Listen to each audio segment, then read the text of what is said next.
হঠাৎ করে খাট থেকে বা ফুটবল খেলতে গেলে বা ক্রিকেট খেলতে গিয়ে আপনার সন্তানের দাঁত যদি ভেঙে যায় কি করবেন? হ্যালো এভরিওয়ান, আসসালামু আলাইকুম। আমি ডক্টর মোহাম্মদ মুশফিকুর রহমান। আজকে কথা বলছি এই বিষয়ে। আমাদের মাঝে মধ্যে ক্লিনিকে এই রুগী আসে যারা কিছুদিন আগে অথবা তাদের কোনোভাবে দাঁত ভেঙে গেছে। বিশেষ করে ছোট বাচ্চারা অনেক সময় আঘাতপ্রাপ্ত হয়ে সামনের দাঁত ভেঙে যেতে পারে।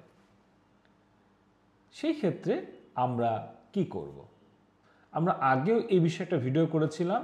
আজকে আমরা একটা ডকুমেন্টেশন করে আপনাদেরকে বোঝাবো যে আমরা এই ধরনের সমস্যা হলে কিভাবে সেটাকে সমাধান করে থাকি। আমরা প্রথমে যেই বাচ্চাটা দেখব, আমরা দেখতে পাচ্ছি তার শুধুমাত্র সামনের দুটো দাঁত এসেছে, নিচের দুটো এসেছে, উপরের দুটো এসেছে। অ্যাকর্ডিং টু হিজ স্ট্যাটাস আমরা বুঝতে পারছি তার বয়স হচ্ছে মাত্র 7 থেকে 8 বছর। তার এখনও ল্যাটারাল যে দাঁত দুটো সেই দুটো এখনও পড়ে নেই। এই অ্যাক্সিডেন্টটা, সামনের দাঁতের এই ভাঙ্গাটা জাস্ট একদিন আগে ভেঙেছে এবং সৌভাগ্যবশত ভাঙ্গা অংশটা ওনারা সাথে করে নিয়ে এসেছিল।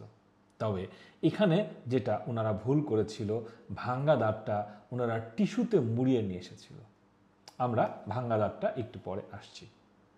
প্রথমত আমরা টোটাল কন্ডিশনটা একটু দেখি।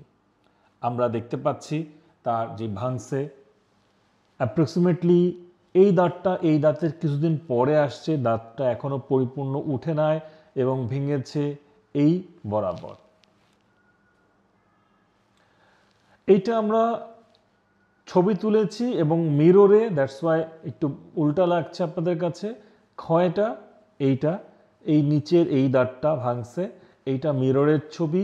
আমরা দেখতে পাচ্ছি দাঁতের নার্ভ এখনো ইনটেক্ট আছে, তার মানে দাঁতটা এখনো অ্যালাইভ। এক্সরে আমরা করেছিলাম, এক্সরেতে আমরা দেখতে পেয়েছি যে দাঁতের রুট এখনো ফর্মেশন হয় না, কারণ সাধারণত দাঁত পরিপূর্ণ মুখের মধ্যে আসার অ্যাপ্রক্সিমেটলি 3 বছর পরে রুট ফর্মেশন হয়। এই সেই ভাঙ্গা অংশটুক যেইটা আঘাতপ্রাপ্ত হয়ে ভেঙে গিয়েছিল। যেহেতু এইটা ওনারা টিস্যু পেপারে করে নিয়ে এসেছে, অ্যাকচুয়ালি এইটা নরম যেই ভাঙ্গা অংশটুক সেইটা দুধের মধ্যে চুবিয়ে আনতে পারলে সবচেয়ে ভালো, অথবা স্যালাইভা অথবা স্যালাইন পানির মধ্যে নিয়ে আসতে হয়।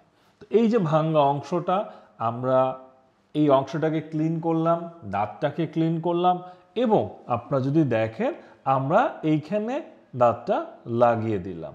আপনারা যদি খুব মনোযোগ সহকারে দেখেন, আপনারা এই জায়গাটাকে আরও মাল্টিপল ক্র্যাক দেখতে পাচ্ছেন। তো যাই হোক, আমরা লাগিয়ে দেওয়ার পরে আমরা প্রথমত এই অংশটাকে জাস্ট অ্যাটাচ করে দিই বন্ডিং ম্যাটেরিয়ালস দিয়ে। দেন এটা কম্পোজিট ভিনিয়ার টেকনিকে আমরা পরিপূর্ণভাবে ক্লোজ করে দিই এই। এবং এটা সেই বাচ্চাটার লাগানোর পরের হাসি। আমরা আইডেন্টি রিভিল করতে চাচ্ছি না, দ্যাটস ওয়াই তার পুরো ফেসটা আমরা দিচ্ছি না। এই কন্ডিশনে যখন দাঁতটা পরিপূর্ণ চলে আসবে, শিকড় তৈরি হবে এবং আমরা এই রুগীর প্রতি 6 মাস পর পর দাঁতের ভায়াবিলিটি টেস্ট করব।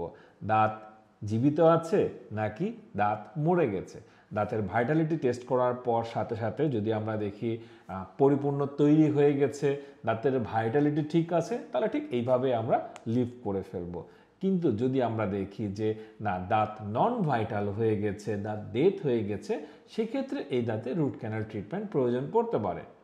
দাঁত যখন পুরোপুরি উঠে যাবে, শিকড় তৈরি হয়ে যাবে এবং পাশের দাঁত ফুল লেন্থে চলে আসবে, যদি প্রয়োজন হয় আমরা এই দাঁতের ক্যাপে যাব। সেই ক্ষেত্রে ইম্যাক্স ক্যাপ আমাদের ফার্স্ট চয়েস হবে, অথবা যদি আমরা জিরকোনিয়াম করি, যেটা বাংলাদেশে এখন মোস্ট অ্যাভেলেবল, মাল্টি লেয়ার জিরকোনিয়ামের উপরে পোর্সিলেন একটা লেয়ার দেওয়া থাকে, অ্যাস্থেটিকটা খুব সুন্দর হয়, সেটা দিয়ে এটা আমরা ক্লোজ করে দিব। কিন্তু মাথায় রাখতে হবে যেই ন্যাচারাল দাঁতটা এইভাবেই রাখাটা সবচেয়ে উত্তম। তো আপনাদের যদি এরকম কোনো কন্ডিশন আপনাদের বাচ্চার থাকে, আপনারা খুব ফাস্ট নিকটস্থ ডেন্টাল ক্লিনিকে চলে আসবেন। তারা অবশ্যই ইনস্ট্যান্ট সিদ্ধান্ত নেবে আপনার সন্তানের জন্য কোনটা ভালো হয়। ভালো থাকবেন। আসসালামু আলাইকুম।